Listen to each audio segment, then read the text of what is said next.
Hi there.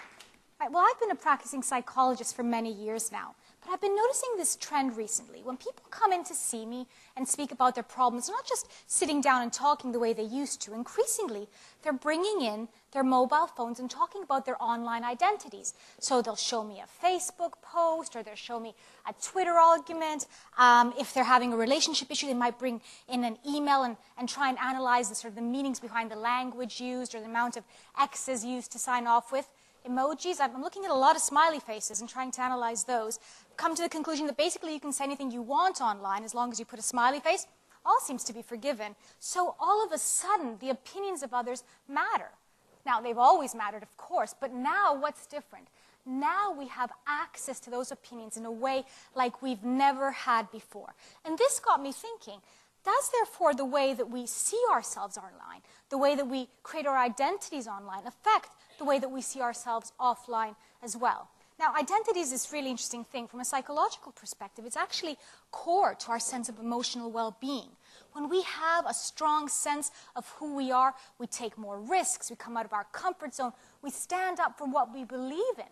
It gives us a sense of entitlement over who we are, but it also gives us a sense of affiliation, and that's the interesting thing, because identity is at the same time the thing that makes us unique and the things that binds us together with others.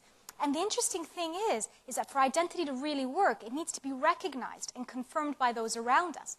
The issue is these days, those around us aren't just people that know us.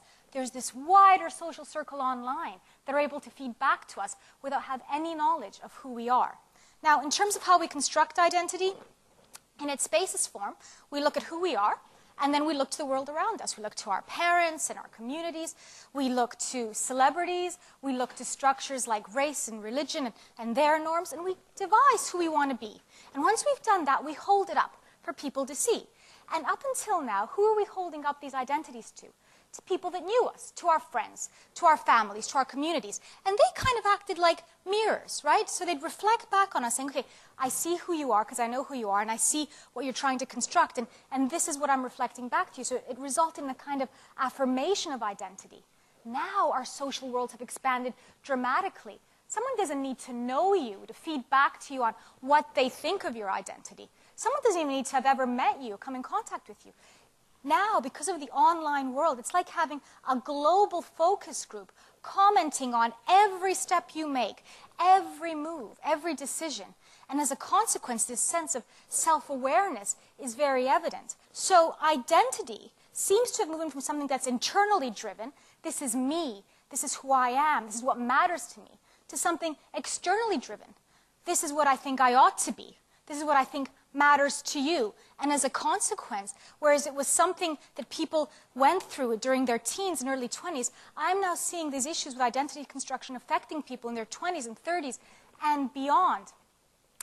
I think ultimately the problem with identity is that once it's something that's outside of ourselves, it begins to be something that we can't control, that can be easily manipulated. And don't get me wrong, I'm all for social networking. I don't think it's an evil thing. But I do think sometimes we need to disconnect from these constructed selves that we're creating, to give ourselves the freedom, to give ourselves permission to be who we want to be. I hope that all of you, hope that all of us, are able to let go enough so we can become, I guess, the most wonderful, fabulous, and perfect version of ourselves rather than chasing those 2D selfies. Thanks very much. Great.